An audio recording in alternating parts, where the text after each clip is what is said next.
Okay, so back with another fun Age of Empires deathmatch game. So this is a 3v3, very interesting game because it was a very balanced game. So I'm the Spanish, which are great on deathmatch, very powerful civ. On the other flank is a chap called Furious, who was the Japanese. Uh, he's a pretty good player. He's around 1900. And then this guy called Ubermensch. I don't know Ubermensch. He was around 1700. In the middle with the Britons. On the other team, Ninja Scroll was the Chinese, obviously a very fast Russian civ with all those extra villages that they get there. In the middle, again, another person I don't know, Tsar, as the Mayans. And then the Aztecs here. So two Mesoamerican civs here, which makes it good for the Japanese. Normally, when you get the Japanese in deathmatch, well, for me, certainly, I feel I'm a bit underpowered sometimes. But in this situation, it's quite interesting. As you can see, Blue is out here on his own. And I'm over here with the Spanish. Green's got a lovely middle position there. Purple's kind of out of the way and tucked against the wall. But Red doesn't really have a great position, but he does have a good gold layout. The Japanese gold is right in front here, which isn't brilliant. My gold is brilliant, to be honest. It's some excellent gold. And then again, the pocket here. Nice hit in the middle here to occupy in the middle. So without further ado, let's begin and see how I do against the Chinese rush. Now, I play a lot of games with Furious. He's a good ally. It's nice to have on the flank, so I knew that I didn't have to worry too much about him. You expect a nice combined Eagle Warrior rush from the Mayans and the Aztecs here, and for the Briton obviously to go over and support that. I hate getting Britons in the pocket. They are a decent-ish civ, but I do find that they take ages getting over, and you may see that in the course of this game. So not an awesome start by me. There's quite a lot of villagers walking around there, and yeah, I made the mistake of moving the villager off of it. However, I'm up here and I've got his house villager, which is important with the Chinese. The most important thing to do is to stop them. It's similar with the Goth rush, stop them getting their houses built, because that's how they can really hurt you with those extra villagers pumping out all those cannons. In the background like that, wrecking some furniture. Brilliant. So as you can see, Purple and Red have come in here on the rush. They've actually missed Yellow, which is probably a great advantage to him. He's doing a castle start with the Japanese to get those samurais out. Now, do samurais do bonus damage against an Eagle Warrior? Because they're not an elite unit, unique unit, are they? They are an infantry unit, but I'm not sure they do. So as you see, I'm going here with my Paladin Rush. It's always good to counter rush a rush civ, as long as you control what comes into your base. As you can see, those camels coming thick and fast. What I've done, I've managed to get right in there on his villagers. Picked one off there, I've got one at his house. That's the second one, I think. He's in on me here, and I've managed to funnel him fairly effectively. I think I lose a villager, but the Spanish villagers are hard as nails. I wouldn't fight them. So usually when I'm rushed and I'm the Spanish, I do feel slightly more confident about counter-rushing my opponent. So you can see over here on this side, I'm not sure exactly what is happening there with Warcraft. I play with Warcraft quite a bit. He's fairly decent. Why he's actually collected his Eagle Warriors there and not put any pressure on the houses here. So as you can see, I've got my castle up. Blue has yet to do so and puts a strange castle there at the back of his base. I don't really know why he's done that. That generally for me means that he's going to be, well, I mean, you want it at the front of your base with that castle to protect. Let's just see if he's managed to get housed. He's on 29 pop. I'm on 41, so I've managed to do quite well out of that rush. And then getting the early markets going is very important. One of the things that I'm trying to focus on at the moment and improve my gameplay is actually my defensive play, because I can be a bit Swiss cheese if I get knocked back at all, or if someone comes and doubles me, it can wipe me out. So that's what I'm going to try and do in this game. So Blue's coming over to help as he can. Obviously they're quite slow. Really, the threat here is on Yellow with the Purple and Red rush, and they're bringing up their forward castles. Does a good job here of getting this champion out here. It's very important to make sure that you're not built upon in this early stage of the rush. He's done a great job there. It's a very important kill. As you can see, they're having a bit of a humdinger there. I'm not exactly sure why Green is sending Halberdiers to fight Eagle Warriors. But then again, the pocket players in this one are the slightly newer players, as you can see, by the way in which they set out their base. No disrespect to them at all. So I've obviously got Paladins here, and I don't want to run into a load of camels because it will be a very expensive and costly mistake. So I'm just trying to fortify my position a bit here, build up my economy. In fact, I'm noticing that yellow is in a bit of trouble here, which he is. These champions coming in could be potentially deadly for him. So I'm sending over these units, and I'm doing it. That was a mistake, they got dragged away. Oh, that's annoying, it's going to be murder for those conks. Ooh, run away! I do think they've got some very strange horses, just saying. Anyway, so yeah, I've done it in front of blue to try and attract his attention, because I don't really want him to push on me with camels at the moment.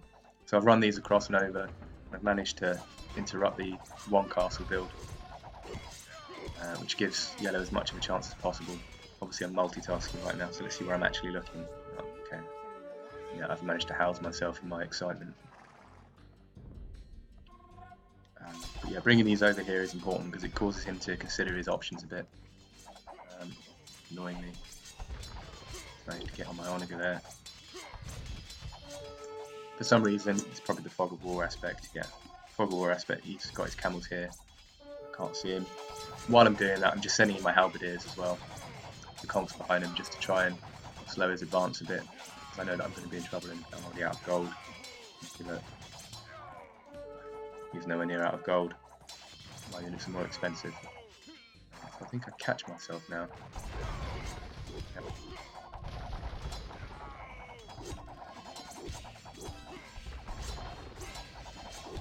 Yellow is signalling that he's getting decked. Ouch. Hopefully the paladin's causing enough hassle there to do enough damage. I'm looking elsewhere now, I'm over here to be honest. I'm sending more over actually.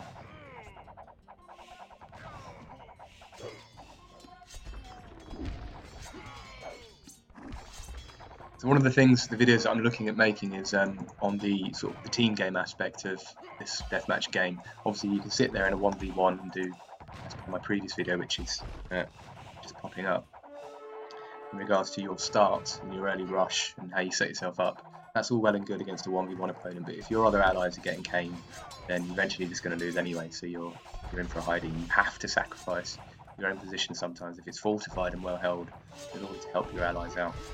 And this is sort of what I'm trying to show here. In many games your allies just sit and watch you die, which I never understood why they do that.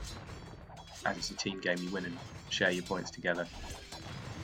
Not quite sure why I'm so interested in this castle, but I guess it's because I'm over here looking at the attack on my base at the moment.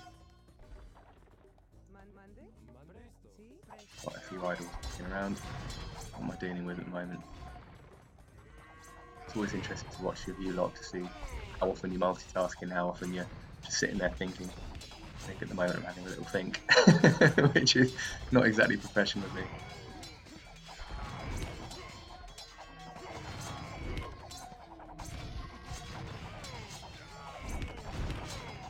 Yeah, just using these rams here as a shield for my conquistadors to shoot and kill these camels. Chokanus are actually quite good at taking out the rams, as you can see, because each one of their arrows does 1 damage. They're often used with quite good effect against tactical siege. If that was a normal archer civ, I'd be in trouble there. For these paladins over here, I'm hoping to slowly advance. I know Furious is good. If I can give him a bit of time, I'll be back quite well here. And I'm noticing that green is playing a fairly decent pocket. He's walling off, he's defending well. And I always like to see that in a pocket, protecting your middle, making sure that you're not getting raided from the middle. Purple is focusing quite heavily on yellow, so it leaves green the opportunity to build sort of a nice little infrastructure around here with castles. And that actually comes and helps us out. I'm, for some reason, not controlling my units very well at all here. Not quite sure what I'm doing. There is a little bit of lag, if I remember rightly. As you can see, sending in pikemen now, which is always a worrying sign that they're running out of gold. Which is not. I'm not exactly sure why that's occurring. Pikemen against Japanese and the Brits is just, there's no need for that, there's no cavalry. The Aztec pikemen obviously don't get powered, so they've got low hit points, low armour, easily taken down, especially by the longbows. As you can see, I'm getting pushed back quite badly here now. The Trebs are coming up and he's got the archer backing. And as you can see, these Chokunis do a wonderful job of taking out the rams, which is my typical tactic when I'm faced against an archer civ. I do like to send in the rams because often they don't think they judge properly, and the rams can knock them out very quickly. It's very expensive to take. One of the things that I see people do is to build is to keep hammering away at the castle and trying to hold it up for as long as possible, which is important. I'm actually wasting those rams there. I'm obviously not paying enough attention. I'm a little bit desperate, to be honest. So this is what I'm working on doing, as you can see, building this wall here to protect my economy. Something I wouldn't have done previously. It would have led to an easy and free raid on me. Getting the markets up early is important as well, getting good trade going. Obviously your food and your wood economy is very important as well. One of the things that deathmatch players are often guilty of doing, even some pretty good ones, is they fail to construct an economy early enough. And by 20 minutes into the game, they're done, and they can't hold it, and they can't back it up. So a lot of the time I do wait around and see if the early pressure, just because they're able to completely micro on their army that's attacking me. Obviously that gives them a great advantage. Horribly blocked in here. But as you can see, I'm in a bit of trouble here, just from overcommitting earlier on to red and purple base. Slightly worried that I'm going to get swamped under here. In certain games here, historically I would have been beaten, but starting to do things like towering up, which I think is the devil. It is the devil to do it, but it does actually hold some advantages because it forces them to slow their advance, get the trebs up, knock your powers down, move forward. And it can be quite micro-intense, particularly at a time in the mid-game when you're trying to set up your economy. So as you can see, purple's done similar to green here, and he's protected the middle. This is quite important to do in team games because players will go for that middle, run in, and try and get the trade. If you can get the trade, you can often cripple a team. And that affects the whole team the whole way through. So you're not just impacting one player, you're impacting them all. So luckily, green's managed to come through now with the combos, and it's all he needed, to be fair, and the sacrifice of his own base. And this gives me a chance to start picking off those choking moves, which when they're massed, they're lethal. They really are dangerous. Basically, pike them.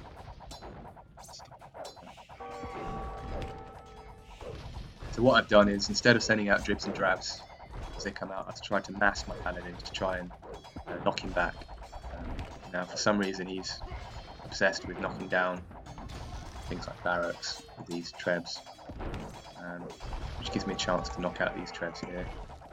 It's all about taking that pressure off you so that you can give a chance for economy to kick in.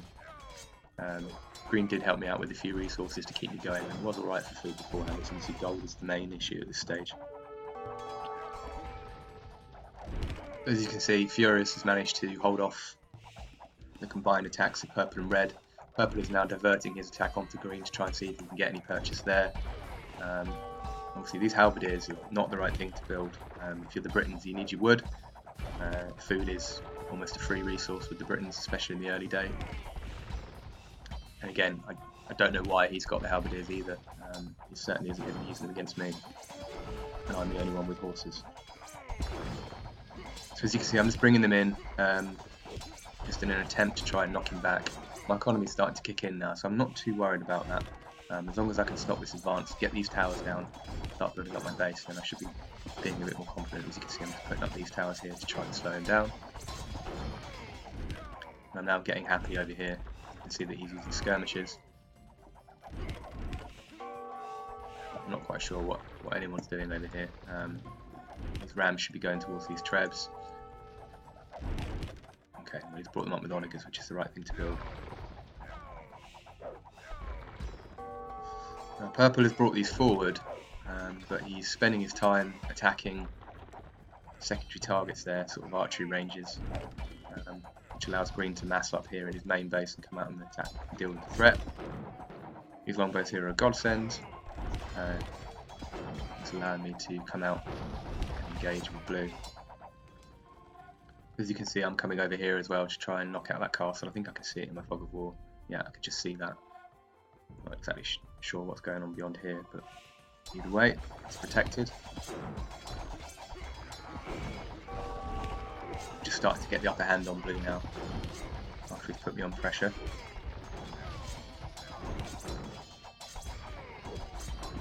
Those onagers are a problem, though.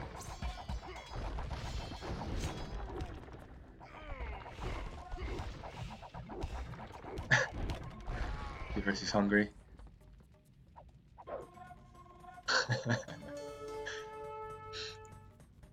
Another thing that's an important point is if at any point that you're on top or you've got resources to spare, it may be an idea to give them to your ally, particularly if he's pushing, particularly if you think that he's a bit short on resources somewhere, because he can put them to better use than you can. At the moment, I've got a fairly booming economy.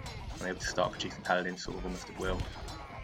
A few idols knocking around. It's quite difficult when you're under pressure.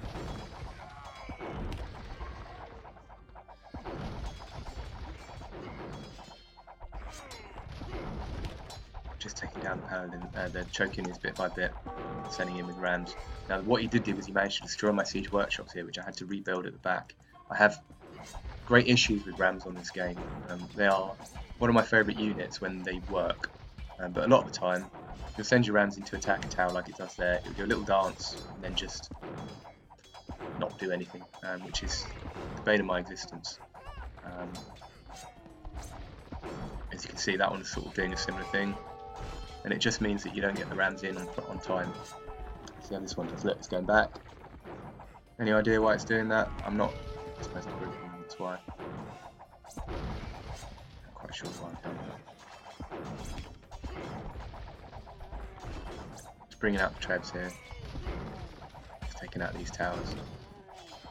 One of the important things to do about rams is it gives you the chance to engage with the units which are around the towers. If the ram comes into the towers generally start focusing their fire on the ram, which is obviously does 1 damage, completely nothing. So it can be a useful thing to do, to use rams to do that, and that's often how I get the chances to knock back any attacks. There's a wee bit of lag here, as you can see, and it does ruin cavalry quite horribly. They run in stupid formations and bunch up and all kinds. It drives me mad. Hopefully the new edition will solve that. I mean, in what game should a siege ram take out light cavalry? In what game? You know, they just shouldn't. Light cavalry are designed to take out, well, they're designed to be monk resistant really, but they're designed to be fast moving, sort of almost raiding troops almost, especially in deathmatch anyway. So he's off on a little ride. You can see I'm starting to push back here. Yellow is making inroads here on the side of the base. I think, yeah, he's losing his houses. Clever move by Yellow there to block off Red's houses, which is causing him a lot of issues. In fact, I'm trying to figure out where his original base was. Is it there? He's cleared it all out for trade? Very strange. That food is okay. He's done quite well getting that all set up. It's good economy, but he's only got 150 pop and these guys are hammering away. Not quite sure why that is. Yeah, that'll make short work of that.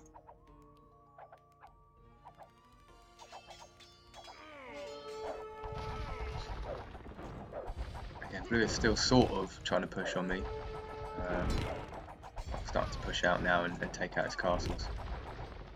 The upper hand. The light cavs are there. I don't know if he did this on purpose, but it was a great move. Putting the cavalry there, which blocks off the trade units, as well as giving you a chance to kill them.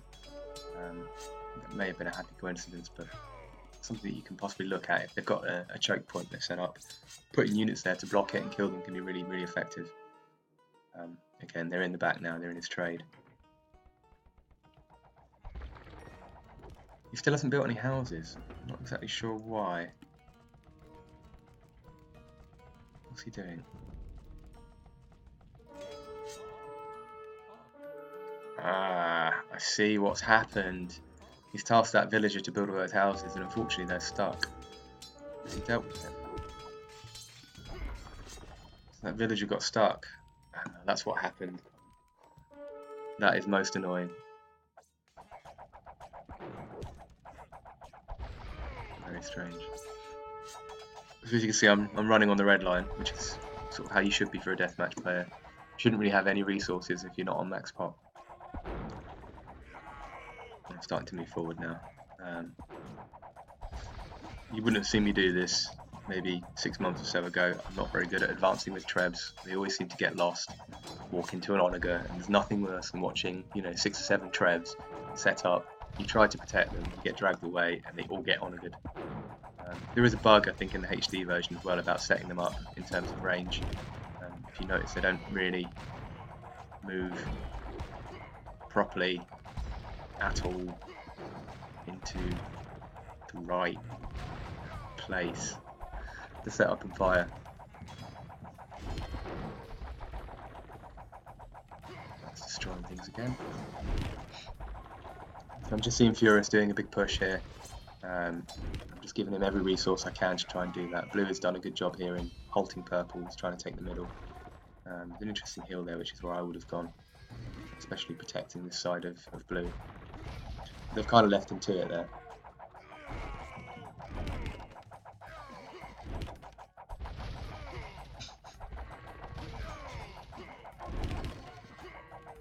So again with the skirmishes, this time on the Choku News, really not being very nice to them, and also the Rams here soaking up the pressure.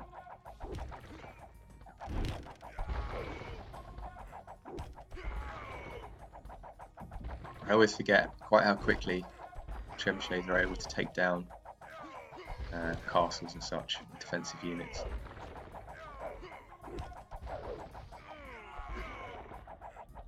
She's got a sock, brilliant.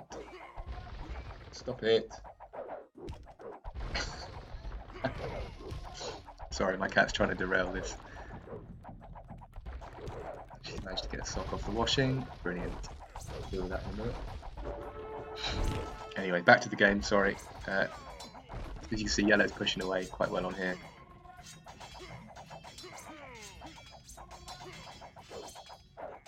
Oh, right, blue's just resigned. Don't watch that anymore, so we'll just watch the rest of this one. It's taking a breather there, because we thought we were goners in this one.